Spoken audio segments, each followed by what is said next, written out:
Ben səni Paris aparmaq. Paris, Paris. Şahbaz. Şərəflisə, ağlamaq nədir? Sənə nə düşüb ağlayırsan? Allaha şükür, atansa, anansa. Belə gözəl göyçək adaqlığında gözünün qabağında. Yeməyin bol, geyimin də bol. Dəxi niyə ağlayırsan? Ana, vallahi ağlamırdım. Atam sağ, anam sağ. Niyə ağlayım? Bəs nəyə görə demirsən ki, gözəl göyçək adaqlığında gözünün qabağında? Adaxlım kimdir? 10 gündən sonra Parisə gedir. Şahbaz gedir, Şahbaz kimlə gedir? Qonağımız Monsieur Jordan. Gülçöhrə, ged odamdan Şahbazı çağır, görür bu necə sözdür. Şahbaz, səni çağırırlar. Salar əmi dostum, nə var xeyri ola, yenə məni çalışdırmısan. Şahbaz, eşitdin Parisə, Firəngə gedirsən. Bu necə sözdür? Gedəndə nə olar əmi dostum? Gedərəm də, gələrəm də. Şərəflisə Firənc qızları başını örtən kəsəklərdən alıb solqat çəkirəm. Firənc qızlarının başlarını örtdüyü solqat mənə lazım deyil. Ged onların başına öt ki, buradan ora onların havasına uçursan. Hələ də görürsən öz başınasan, ya sənin atan yerinə qoyduğun böyüyün var.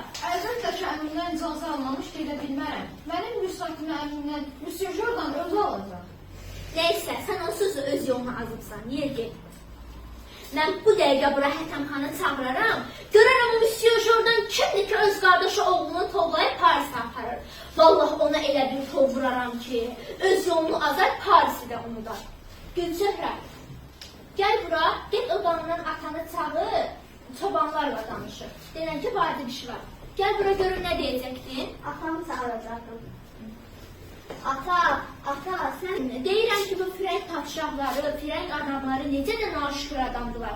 Biz də deyirik ki, qonağımız Monsieur Jordan'a yaxşı davranaq ki, gidib orada burada danışmasın ki, Qarabağ övladları naşükürdür, mərfətsizdir, qonaqpərvər deyil. İndi bunların etdiyi hərəkətə bax. Hanım, xeyr ola mənim tərəmtərsik sarılırsan. Heç nə olacaq? Qonağımız Monsieur Jordan öz qardaşı oğlunu tovlayıb Parisə gedir. Özü 20 gündən sonra da toy var.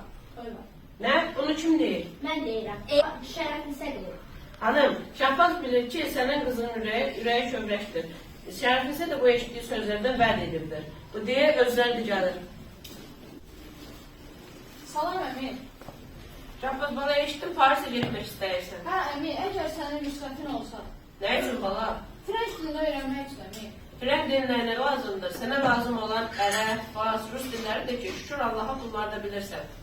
Əmi, Firənc dili mənə çox lazımdır. Düz bildir ki, siz mənə Tiflisə ad çıxartmağa göndərmişdiniz. Orada Allahverdi bəy Firənc dilini bildiyi üçün bütün məclislərdə məndən daha hörmətli olurdu. Bala, bir dil bilməklə ağır atmaz. Gərək sən hər dilin, hər ənənəsin, hər adətini bilərsən. Bax, mən elə özüm. Parisə getməmiş Paris əhlinin adət-ənənələrini bilirəm. Əmi, sən mənə bir də görürsən, Parisə getməmiş hansı adət-ənənəni bilirsən? Bax, indi mən sənə qandırarım. Biz yemək yerində başımızı papaq taxırıq. Onlar isə başlarına papaq taxmırlar. Biz saçımızı qırxırıq. Onlar isə başlarına tükəkdirirlər. Biz hər zıda inanırıq, onlar isə heç zıda inanmırlar. Həkəmxan ağa, mənim qəsdim bu idi ki, mən Şahbaz bəy Parisə aparıb, özüm onun tərbiyəsi ilə mütəvəccüh olum.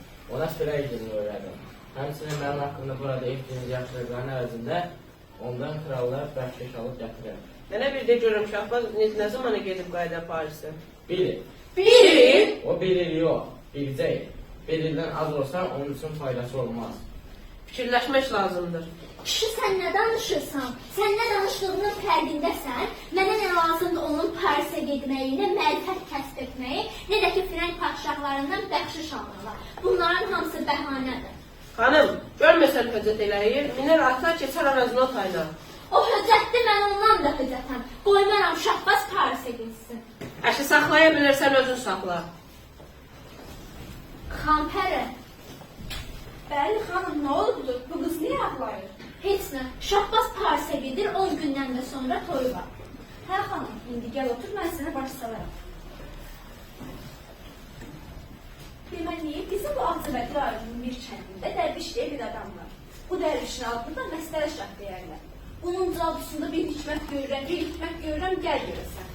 Bunun cadusundan hələ sağ qurtaran olmayır. İstəyirsən gedim onu çağırım, gəlsinsə bir cabut çəksin. Çağır, çağır.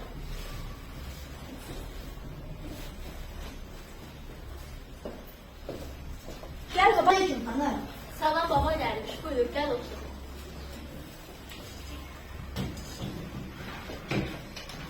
Xanım, mənə nisbətlə qulluğunuz. Candaş ilə yerinə yetirməkdə müzahirə yoxdur. Hissə nə olacaq? Şahbaz Parisə gedir, 20 gündən də sonra toy var. Bir dədəmin evi yıxılsın. Xanım, bu heç də yüngül və cüzi bir iş değilmiş. Hətta çox ağır və dərin bir işmiş. Dərin. Buna görə də mənim cavabım nəsər yaparsın, ya da Monsieur Jordan'ı çıxaracaq. Ya da ki, gərək özüm şahbazla məşğul olsam, ona bircə müsəbbət edim ki, o bu işdən dönsün. Amma o ola bilər ki, o bu işdən qorxsun. Ağzına qəhvə yarar. Başına daş düşsün. Yox. Nə danışırsan? Bəs necə edək ki, indi Şahbaz Parisə getməsin? Onda mən Mərri hovuzuna əmr edim ki, Mərri, Monsieur Jordan elə orada daşım düşsün. Adam öldürəsən. Buyur. Hala gedirsən, otur. Xanım, bu mənim işimdir. Mən gedib Murab'a desəm, Murab qalx. Qalxar. Mən gedib Araz'a desəm ki, Araz axma. Axmaz.